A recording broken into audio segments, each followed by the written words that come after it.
안녕하세요. 너무 답답한 마음에 일단 펜을 들긴 했는데 어떻게 적어야 할지 모르겠네요. 남편과 결혼한 지 올해로 4년 차인 30대 여성입니다. 남편과는 20대 초반에 만나 연애만 10년 가까이 했으니 같이 지낸 횟수로 따지면 벌써 14년이네요. 연애를 10년씩이나 했던 건 남편이나 저나 사는 게 녹록지 못했기 때문입니다. 제 이야기를 먼저 해보자면 저를 세상에 존재하게 해주신 아버지께서는 제가 어렸을 때 병으로 돌아가셨어요. 이후로 어머니와 단둘이 살았는데 어머니께서 고생을 많이 하셨지요. 그래서 어머니께서 새아버지와 재혼을 하신다 했을 때 싫다고 할 수가 없었습니다. 새아버지는 어머니께는 좋으신 분이셨던 것 같아요. 재혼 후 어머니께서 웃으시는 날이 많아졌으니까요. 하지만 새아버지께선 저에게 곁을 내주지 않으셨고 어머니는 그걸 눈치채지 못하셨던 것 같습니다. 10대에 제가 할 수 있는 거라곤 그저 새아버지 눈밖에 나지 않도록 있는 듯 없는 듯 조용히 지내는 것 뿐이었네요. 지금도 마음의 상처로 남은 일 중 하나는 제가 고등학교 3학년이 되었을 때 있었던 일입니다. 제 대학교 진학 상담을 위해 어머니께서 학교에 왔다 가신 날이었지요. 학교를 마치고 집에 오니 어머니께서 저더러 이야기를 좀 하자고 하시더라고요. 그러더니 저더러 대학은 가지 말라셨습니다. 제가 대학에 가겠다고 고집을 부린다면 새아버지가 안 된다고 할 사람은 아니라고 하시면서도 당신 입장을 생각해달라며 어머니께서 덧붙이시기를 제가 사람이면 염치가 있을 거 아니냐 그러셨지요. 그런 어머니에게 제가 기대할 수 있는 게 뭐가 있었겠어요? 결국 저는 고등학교를 졸업한 뒤 집에서 나와 지방에 있는 공장에 취직을 했습니다. 기숙사도 제공이 된다 하여 묻지도 따지지도 않고 갔어요. 그리고 그곳에서 남편을 만났습니다. 남편 역시 저 못지않게 힘든 시절을 견뎌왔더라고요. 하루는 같이 일하는 사람들끼리 술이나 한잔 하자며 근처 호프집을 갔는데 저만큼이나 어린 사람이 있더라고요. 남편이었어요. 남편이 저더러 먼저 어디서 왔냐, 일하는 건 어떠냐며 질문을 쏟아내더라고요. 그러더니 저는 묻지도 않았는데 자기 얘기를 해대기 시작했습니다. 이 사람도 어지간히 말할 상대가 그리웠나 보다 싶어서 그 심정을 모르는 바도 아니었으니 들어줬는데 참 불쌍하더라고요. 이제 저도 겪어봐서 알지만 저희 아버님은 돈 버는 데는 관심이 전혀 없으십니다. 평생을 그렇게 되는 대로 벌어서 되는 대로 쓰시며 사셨다고요. 그렇다 보니 어머님께선 아버님이 아닌 아들에게 크게 의지를 하셨던 모양이에요. 남편이 대학 합격 소식을 전한 날도 축하한단 말은커녕 너가 서울 가고 나면 나는 여기서 네 동생하고 어떻게 사냐 그러시더랍니다. 그리고는 어찌나 서럽게 우시던지 차마 학교 간다 소리를 두 번은 입에 담을 수 없었다고요. 그러다 이 공장에 오게 되었다며 그래도 여기가 서울보다는 자기 고향에서 가깝기도 하고 어쨌든 돈을 쓰는 데가 아니라 버는 데라 그런지 어머님께서 별소리 안 하고 보내주셨다고 웃으며 이야기를 하는데 그 속이 말이 아니겠다 싶대요. 서로가 아무래도 어려운 환경에서 자랐다는 아픔이 있어서인지 말도 잘 통하고 같이 있으면 편안함까지 느껴졌어요. 하지만 얼마 지나지 않아서 남편은 군대에 갔습니다. 사귀는 사이는 아니었지만 남편은 휴가만 나왔다 하면 저에게 연락을 해왔고 어느 순간 보니 제가 면회를 가고 있더라고요. 그렇게 저희는 누가 먼저 사귀자 할 것 없이 연인 사이가 되었고 이후로 10년이란 세월을 함께 하게 되었습니다. 남편이 전역했을 때 저는 공장에서 작은 무역회사로 이직을 한 상황이었어요. 남편 역시 공장으로 돌아가는 대신 군대 선임의 사업을 도우며 배우기 시작했고요. 그렇게 1년하고도 얼마간의 시간이 흐른 어느 날 남편이 이제 자기도 남의 밑에서 일할 게 아니라 자기 사업을 차려야겠답니다. 다보는 있냐고 조심스레 물으니 시댁에 생활비를 보내는 와중에도 꾸준히 모아왔다며 3천이나 가지고 있더라니까요. 문제는 3천만 원은 분명히 적은 돈은 아니었지만 사업을 하기에는 한참 부족했다는 겁니다.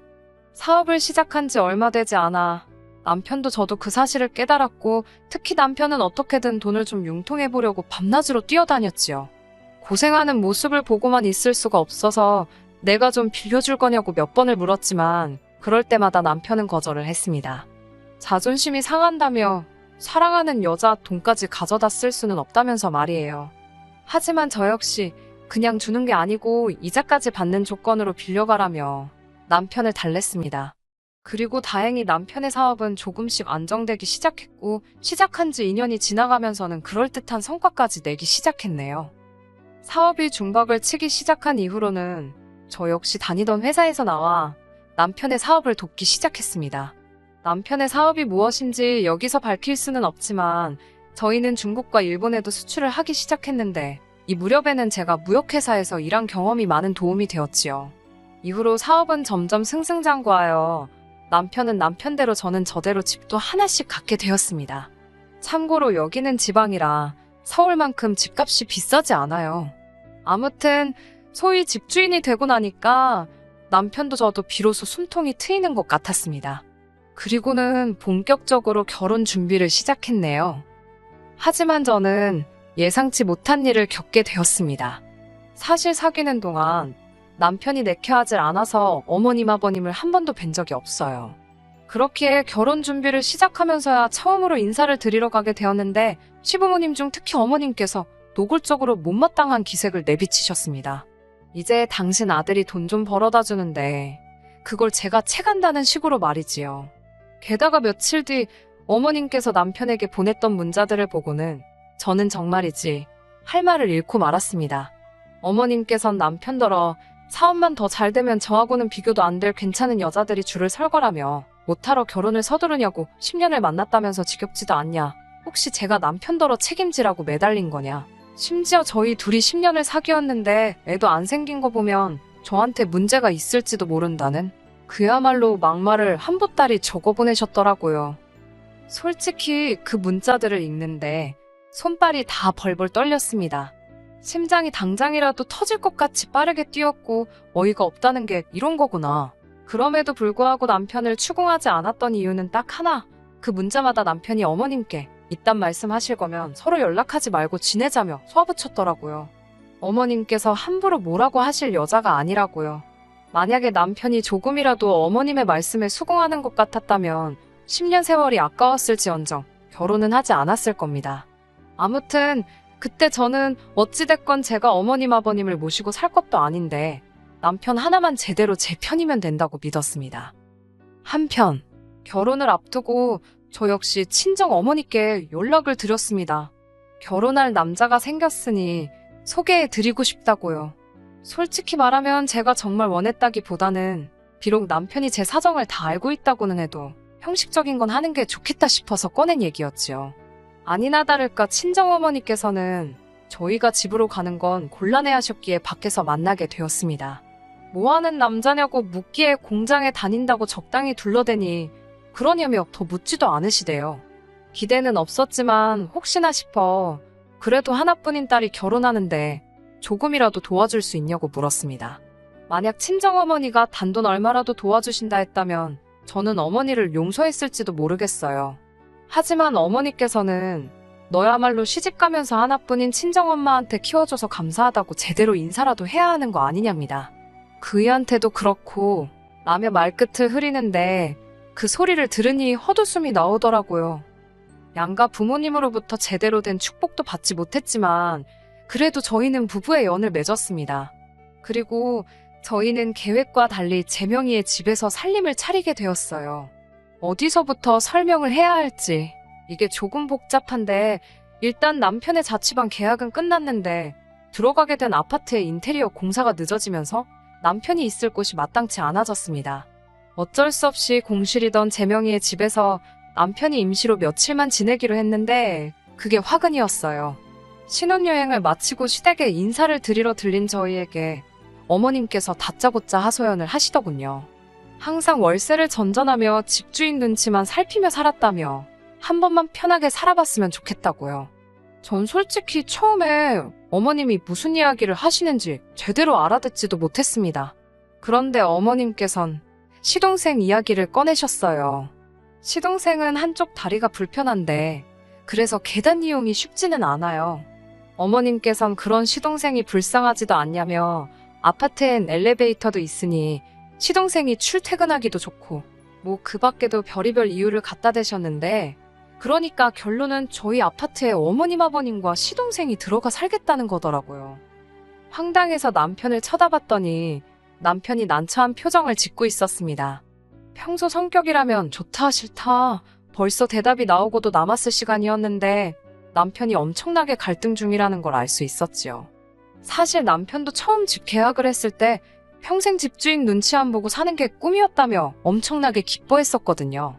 그러니 어머님이 어떤 심정이신지 이해가 되었을 거고 차마 모진 소리를 할 수가 없었던 모양이에요. 그리고 결국 남편이 저에게 부탁을 해왔습니다. 시동생이 장가갈 때까지만 저 세 사람 아파트에서 한번 살아보게 해주자고요. 솔직히 말하면 내키지는 않았지만 명의를 바꿔주자는 것도 아니었고 그렇다고 저희가 아예 갈 곳이 없는 것도 아니었으니 알겠다 했습니다. 그런데 어머님이 아니 시동생이 이렇게 저희 뒤통수를 칠 줄은 상상도 못했네요. 지금으로부터 딱 2년 전입니다. 시동생이 결혼할 여자가 생겼다고 그러더군요. 마침 저희도 슬슬 이세 계획을 세우고 있던 터라 아파트로 이사를 하고 싶었지만 말을 꺼내지 못하고 있었기에 시동생의 이야기는 듣던 중 반가운 소식이었지요. 저희는 정말로 축하한다는 말과 함께 이제 이사를 나가달라 했습니다. 어머님 아버님께도 서운해하지 마시라고 최대한 잘 말씀드렸어요. 그런데 이 과정이 썩 유쾌하지가 못했습니다. 어머님께선 저희가 마치 당신 것을 뺏으려 든다는 식으로 어깃장을 놓으셨거든요. 갑자기 늙은이들더러 나가라 하면 어쩌라는 거냐는 식으로요. 이미 처음부터 이야기가 되어 있던 일을 가지고 어머님께서 억지를 쓰시는 게 아무래도 뭔가 수상하다 싶었는데 남편도 저랑 같은 생각이었던 모양이에요. 결국 어머님께 이게 다 무슨 상황이냐고 따져 물었고 충격적인 이야기를 듣게 되었습니다. 시동생 결혼 자금으로 돈을 모으고 계시다 했는데 그 돈을 아버님과 함께 경마장에 다니시며 온데간데 없이 다 써버리셨답니다. 말씀으로는 한몫 단단히 챙겨서 저희도 주려고 하셨다는데 그 속마음을 누가 알 것이며 시동생은 시동생대로 자기가 몸도 불편한데 땡전 한 푼도 없는 걸 알면 누가 자기한테 시집을 오겠냐고 제발 이 집에서 살게 해달라고 저희한테 매달리더군요. 전세 보증금이라도 얼마 모으면 나가겠다고요. 어쩔 도리가 없었지요. 저도 저 나름대로 임신한다고 바로 큰 집이 필요한 것도 아니니까 라고 스스로를 달랬습니다. 그리고 얼마 지나지 않아 시동생은 결혼을 했습니다. 동서는 제가 많이 겪어보질 않아서 어떤 사람이라고 말하기는 어렵습니다만 자기 할 말은 똑부러지게 하는 스타일 같더라고요. 아무튼 제 남편의 집에서 시부모님과 시동생 내외가 함께 살게 되었는데 솔직히 제 입장에서는 기분이 썩 좋지는 않았지요. 저희가 신혼살림을 차리려고 인테리어까지 싹 다 해놨던 집인데 하루도 못 살아봤으니 아쉽기도 했고 아무튼 동서로부터 이따금씩 전화가 왔는데 내용의 대부분은 시부모님과 함께 사는 게 힘들다는 거였습니다. 두 분 성격이야. 특히나 어머님의 성격이야. 저도 어느 정도 겪은 바가 있으니 동서가 속상해하는 게 남의 일만 같지는 않더라고요. 그럴 때마다 같은 며느리의 입장이자 언니의 마음으로 많이는 아니어도 얼마씩 보내줬습니다. 나가서 기분이라도 좀 풀라고요. 그리고 지난달 다시 한번 동서에게 전화가 왔습니다. 이번에도 비슷한 이야기겠거니 하고 받았는데 전에 없이 목소리에 날이 서 있더라고요. 무슨 일이냐고 물으니 이유는 알 것 없다며 저나 자기나 똑같은 며느리인데 왜 자기만 이렇게 시부모님을 모시고 살아야 되냐며 따지고 들더라고요. 하물며 자기는 맏며느리도 아닌데 왜 자기가 맏며느리 노릇을 하고 있는 거냐고요. 황당하고 어이가 없어서 제가 동서에게 내가 한 달에 어머님께 생활비 100만 원씩 드리고 있는데 동서가 무슨 맞이 노릇을 하냐고 물었습니다. 그러자 그래도 집에서 같이 살면서 직접적으로 수발드는 건 자기라네요. 저는 돈만 보내는 거 아니냐며 그건 성의가 하나도 없다고 이제 저더러 시부모님을 모시고 가라 했습니다. 자기도 좀 신혼집에서 신혼답게 살아봐야겠다나요. 뭔가 쎄한 느낌이 들더군요. 혹시나 싶어 제가 동서에게 지금 무슨 소리를 하는 거냐고 그 집은 내 남편 명의의 집이고 지금 시부모님과 동서네가 내 남편 집에 공짜로 들어와 살고 있는 걸 알려줬습니다. 그러자 동서가 그게 다 무슨 소리냐며 시동생이 지금 사는 아파트가 시동생 거라고 했다네요. 그래서 자기가 혼수도 다 해오고 예단으로 어머님께 3천이나 드렸다면서 제가 뭔가 잘못 알고 있는 거랍니다. 어이가 없었지만 혹시나 싶어서 남편에게 전화를 걸었어요. 남편에게 혹시 나랑 상의 없이 아파트 명의를 시동생한테 돌렸냐니까 오히려 저더러 미쳤냐고 묻더라고요. 저는 남편에게 방금 동서가 했던 이야기를 그대로 전했습니다. 그러자 남편이 혼잣말처럼 쌍욕을 내뱉더니 지금 시댁으로 오라더군요. 자기도 그쪽으로 간다면서요. 그렇게 시댁에 도착하니 그 집도 이미 난리가 났더라고요. 벌써 동서가 시동생에게 따지고 들었던 거겠지요. 시동생은 저희를 보자마자 무슨 말 같지도 않은 소리를 하면서 특히 저한테 왜 없는 소리를 하냐고 따지고 들더라고요. 아마 눈치껏 자기 말에 일단 호응해달라는 것 같았는데 이러다간 눈 뜨고 코 베이듯 집을 뺏기는 거 아닌가 싶어서 차마 그 장단을 맞춰줄 수가 없었습니다. 남편도 저와 같은 생각이었는지 시동생더러 뭐라고 거짓말을 치고 다녀서 이런 상황을 만드느냐며 화를 내더니 이 집은 내 집이고 사정이 이렇게 된 이상 안 되겠다며 집을 비워달라 하더라고요. 그러자 옆에 계시던 어머님께서 저희 남편더러 어떻게 그런 소리를 하느냐며 소리를 꽥 지르셨습니다. 동서는 동서대로 지금 자기 사기당한 거냐며 다들 짜고 자기를 속인 거 아니냐고 난리가 났고요. 순식간에 집안에서 서로 고성이 오갔고 개판도 그런 개판이 없었네요.